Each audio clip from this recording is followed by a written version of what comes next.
Informasi pertama, Saudara, Ketua KPK nonaktif Firly Bahuri diperiksa sebagai tersangka kasus dugaan pemerasan terhadap Syahrul Yassin Limpo pada hari ini.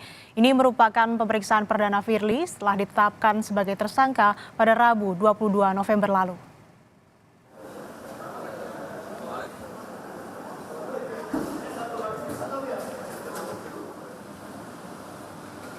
Kedatangan Firly Bahuri di gedung Bareskrim Polri tidak terlihat oleh awak media yang telah menunggu. Firly diduga masuk tidak melewati akses utama gedung itu. Sebelumnya, Firly dijerat dugaan tindak pidana pemberantasan korupsi berupa pemerasan atau gratifikasi atau suap. Ketua KPK nonaktif itu diduga melakukan pemerasan terkait penanganan permasalahan hukum di Kementerian Pertanian pada kurun 2020 sampai 2023. Ini akan menjadi pemeriksaan perdana Firly Bahuri sebagai tersangka usai penetapan dan penyitaan sejumlah barang bukti oleh polisi. Juga telah dilayangkan pemanggilan sebagai tersangka atas nama FB dalam kapasitasnya sebagai tersangka, pemanggilan untuk pada tanggal 1 Desember 2023, yaitu tepatnya hari Jumat, untuk diambil keterangannya atau pemeriksaan pada penyidik gabungan dari Direktorat Reserse Kriminal Khusus Polda Metro Jaya dan Bareskrim Polri. Tempatnya adalah di Tipikor Bareskrim Polri Lantai 6. Selain nama Firly, penyidik juga hari ini memeriksa bos Hotel Alexis sekaligus Ketua Harian PBSI Alex Tirta. Alex Tirta tiba di gedung Bareskrim jam 9 pagi tadi. Alex Tirta sebelumnya mengaku menyewakan rumah untuk Ketua KPK Firly Bahuri di Jalan Kertanegara senilai Rp650 juta per tahunnya. Saudara, Dewan Pengawas KPK hari ini memanggil Koordinator Masyarakat Anti Korupsi atau MAKI dalam kasus pelanggaran kode etik Ketua nonaktif KPK Firly Bahuri.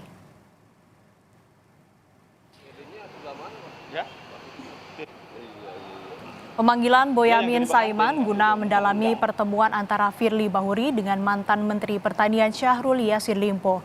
Boyamin juga mengaku ditanya soal LHKPN yang tidak dilaporkan oleh Firly. MAKI berharap Dewas KPK bisa mendalami dugaan gratifikasi yang melibatkan Firly Bahuri. Penerimaan, pemberian, atau dugaan pemerasan atau dugaan bertemu dengan pihak yang berperkara. Itu kami menjelaskan bertemu dengan saksi itu bagaimana, di mana, dan tadinya ngomong apa, kemudian menjadi ngomong apa adanya. Gitu. Jadi itu berkaitan dengan poin pertama, berkaitan dengan Pak SIL. Yang kedua, kalau bergaya hidup mewah itu tidak terlalu didalami tadi, karena ya buktinya udah jelas, karena satu, bergaya hidup mewah sewanya aja 650 juta, 2 tahun, berarti kan 1,3. Terus kedua juga tidak dilaporkan LHKPN, itu berarti kan tidak patuh LHKPN. Ya, terus saya berharap yang dugaan gratifikasi mudah-mudahan Dewan Pengawas bisa menyari sebenarnya siapa yang bayar itu, saya tidak punya buktinya. Penyidik terus mengusut kasus pemerasan mantan Menteri Pertanian Syahrul Yassin Limpo yang diduga dilakukan Ketua nonaktif KPK Firly Bahuri. Kali ini giliran mantan pimpinan KPK Saud Situmorang diperiksa sebagai saksi. Mantan pimpinan KPK Saud Situmorang diperiksa sebagai saksi dalam kasus dugaan pemerasan Ketua Firly Bahuri.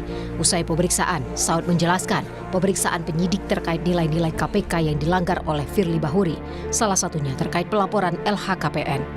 Saud juga memastikan Firly telah melanggar pasal 36 Undang-Undang KPK terkait pelarangan pimpinan KPK bertemu dengan tersangka tipikor yang ditangani KPK. Kita menganggap bahwa pasal itu pasal yang sangat krusial untuk kemudian diterapkan supaya siapapun pemimpin KPK memperhatikan pasal itu, karena pintu korupsinya pertama di pasal itu. Dan kenapa pasal itu dibuat, yang disebutnya sebagai dengan alasan apapun itu tidak boleh ketemu.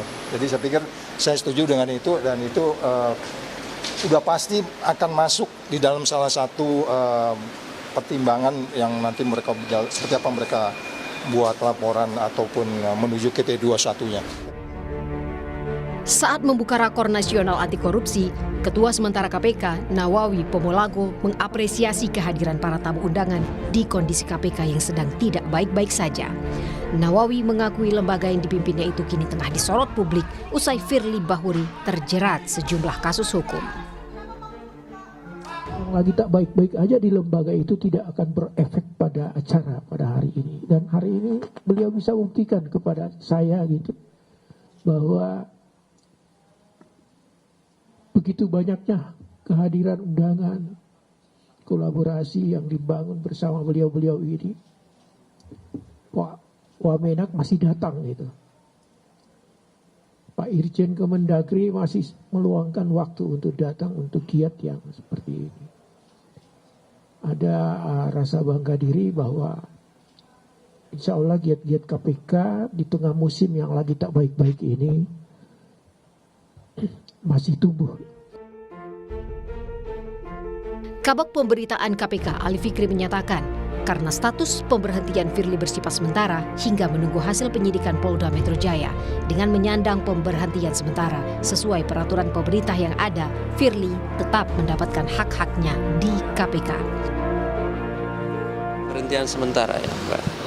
Sesuai peraturannya tadi ya, di peraturan pemerintahnya begitu, di undang-undang KPK-nya kan begitu gitu ya, bahwa ada pemberhentian sementara ketika statusnya sebagai tersangka. Nah, kalau kemudian nanti sebagai terdakwa, baru pemberhentian tetap. Karena ini pemberhentian sementara, tentu ada beberapa hak yang kemudian juga harus diberikan seperti di peraturan pemerintah itu. Aturan-aturan yang ada itulah yang menjadi pijakan dan dasar kami, rujukannya bagaimana kemudian hak-hak dari pimpinan KPK ataupun bahkan insan KPK yang lain ketika berhadapan dengan hukum seperti apa, itulah yang kemudian kami penuhi ya. Sebelumnya, Ketua Sementara KPK Nawawi Popolago menegaskan soal pemutusan akses bagi Firly Bahuri ke Gedung Merah Putih KPK. Langkah ini diambil setelah Firly diberhentikan sementara usai resmi jadi tersangka kasus pemerasan Menteri Pertanian Syahrul Yassin Limpo. Firly diminta tak lagi berkantor dan mengambil semua barang miliknya di KPK. Sementara bagi Pak Firly itu membawa konsekuensi bahwa beliau berhenti untuk bekerja di lembaga ini. Sementara aktivitas perkantoran tidak perlu dilaksanakan oleh yang bersangkutan di kantor ini. Kedatangan beliau di kantor ini cukup sebagai kami perlakukan sebagai tamu, undangan dan sebagainya. Tak sampai di situ, KPK yang sebelumnya berjanji memberikan bantuan hukum kepada Firly akhirnya memutuskan pembatalan. Keputusan ini diambil dalam rapat pimpinan bersama pejabat struktural Biro Hukum KPK. Tim Liputan Kompas TV.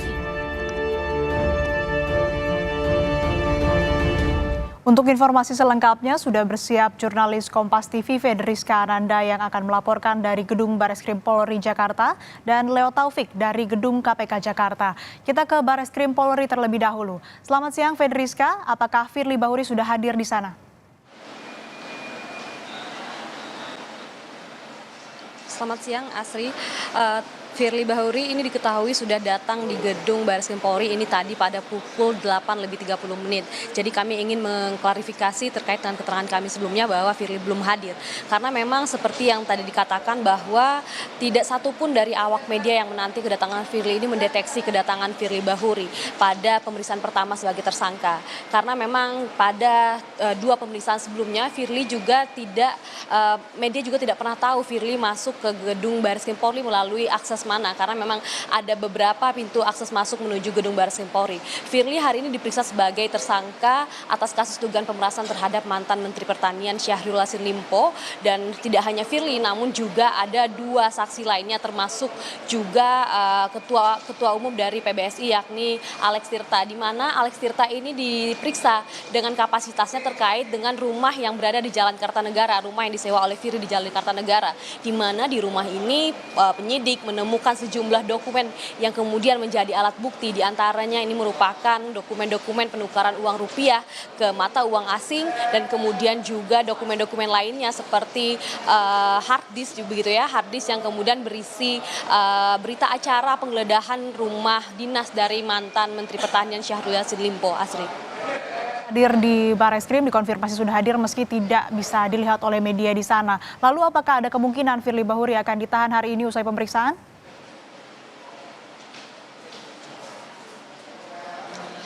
Ya, Asri, inilah juga yang kami setengah nanti terkait dengan keterangan resmi yang akan disampaikan oleh Wakil Direktur Tindak Pidana Korupsi Baris Krim Polri. Karena memang terkait dengan penahanan ini merupakan wewenang dari wewenang dari penyidik. Karena memang seperti yang kita ketahui bahwa Firly berusaha pula untuk melawan terkait dengan tudingan yang tertuju kepadanya. Dikarenakan memang kita ketahui bahwa Firly ini juga mengajukan perlindungan ke LPSK dan kemudian juga mengajukan pra-peradilan terkait dengan penetapan tersangkanya, sehingga memang untuk penetapan tersangka ini terkait dengan urgensi dari subjektif dari penyidik karena karena memang dari penyidik Polda Metro Jaya hanya melakukan pencekalan perjalanan luar negeri kepada Firly. Maka hingga saat ini Firly masih menjadi tahanan kota, namun memang harus mendatangi gedung Baris Krim Polri ketika diminta untuk menjalani pemeriksaan. Asri. Ya, lalu tadi Anda juga menyebutkan bahwa yang diperiksa hari ini juga ada bos Alex Tirta. Nah, apakah akan ada kemungkinan keduanya dikonfrontir oleh penyidik dalam pemeriksaan hari ini?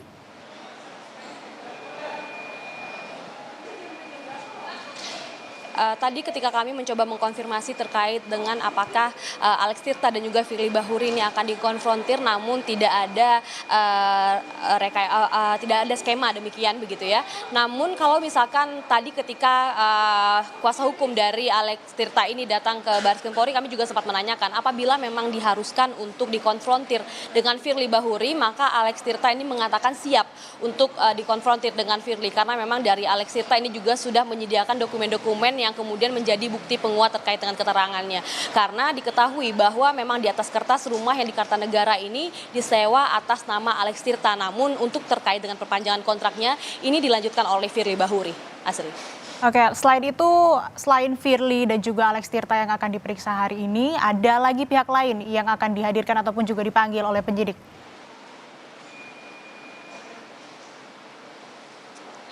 Ya, Asri, dalam waktu dekat ini penyidik akan segera memanggil Wakil Ketua KPK lainnya karena memang dikatakan dalam waktu sepekan ini dari penyidik Polda Metro Jaya ini telah menjadwalkan merangkai pemeriksaan terhadap saksi-saksi yang sudah diperiksa sebelumnya. Jadi artinya memang untuk melengkapi keterangan sebelumnya di mana nama-nama saksi ini 4 ataupun Wakil Ketua KPK ini sebelumnya juga sudah diperiksa, namun memang dari kepolisian ini membutuhkan keterangan tambahan. Terlebih lagi untuk mengklarifikasi terkait dengan bukti-bukti yang sudah memang dipegang oleh penyidik saat ini. Karena memang kalau misalkan dari keterangan yang disampaikan oleh Kombes Ade Safri yang merupakan Direktur Tindak Pidana Khusus dari Polda Metro Jaya mengatakan bahwa 4 Wakil Ketua KPK lainnya ini sedang dijadwalkan terkait dengan pemeriksaannya. Sejauh ini sudah ada lebih dari 90 orang saksi yang telah diperiksa oleh penyidik Polda Metro Jaya sehingga kemudian dari keterangan dan juga alat bukti yang sudah ditetapkan oleh alat bukti yang sudah ditemukan oleh penyidik, maka penyidik dengan sah dan meyakinkan untuk menetapkan tersangka kepada Firly Bahuri. Baik, terima kasih Fedriska dari Bareskrim. Kita ke KPK, ada jurnalis Kompas TV Leo Taufik di sana. Selamat siang Leo, apa yang kira-kira akan digali oleh Dewas KPK kepada Maki hari ini? Ya, Sri dan saudara, memang hari ini dijadwalkan Maki akan diperiksa oleh Dewas KPK terkait 2 poin ini, yaitu terkait dugaan pemerasan yang dilakukan oleh Firly Bahuri kepada mantan Menteri Pertanian yaitu Syahrul Yassin Limpo, dan juga terkait penyewaan rumah di Kartanegara yang dilakukan oleh Firly Bahuri, yaitu dengan gaya hidup mewah seorang pimpinan KPK. Tadi memang Koordinator Maki Boyamin Saiman ini hadir di gedung KPK ini sekitar pukul 9 dan dilakukan pemeriksaan oleh Dewas KPK ini kurang lebih 1 jam. Untuk poin yang pertama yaitu dugaan pemerasan atau gratifikasi yang dilakukan oleh Firly Bahuri kepada mantan Menteri Pertanian Syahrul Yassin Limpo ini. Tadi Boyamin mengatakan bahwa dia diperiksa sebagai saksi bagaimana tadi seorang saksi yang dihadirkan dalam kasus ini bertemu dengan Boyamin mulai dari bagaimana dia melakukan pertemuan dengan saksi, lalu apa aja yang digali oleh Boyamin kepada saksi, Dan Boyamin ini bertemu dengan seorang saksi yang tidak bisa disebutkan namanya ini selama sebanyak 2 kali ini dalam hal konsultasi. Poin pertama ini tadi ditegaskan oleh Boyamin ini terkait kasus dugaan pemerasan yang dilakukan oleh Firly Bahuri kepada Syahrul Yassin Limpo. Sementara poin kedua ini yaitu berupa bergaya hidup mewah ini. Memang Firly Bahuri diketahui menyewa rumah di Jalan Kartanegara ini senilai 650 juta yaitu selama 2 tahun, jadi totalnya adalah 1,3 miliar rupiah. Nah, gaya hidup mewah ini tidak dilaporkan oleh Firly ke LHKPN, artinya Firly ini tidak patuh LHKPN. Jika dibayarkan oleh seseorang, artinya ada dugaan gratifikasi yang dilakukan oleh Firly. Boyamin meminta Dewas untuk mencari dugaan gratifikasi ini. Memang sebelumnya pengacara Firly ini mengklaim penyewaan rumah di Kertanegara ini dibayar secara tunai oleh Firly. Firly melalui pengacaranya juga Firly mengaku bahwa tidak mengenal Alex Tirta. Namun hari ini ditepis langsung oleh koordinator Maki Boyamin Saiman. Boyamin ini membawa bukti foto-foto pada tahun 2019 di mana ada foto dalam satu frame ini Firly Bahuri ini foto bersama dengan Alex Tirta. Asri. Baik, terima kasih laporan Anda jurnalis Kompas TV Leo Taufik dari Gedung Dewas KPK dan juga sebelumnya jurnalis Kompas TV Fedriska Ananda dari Gedung Bareskrim Polri.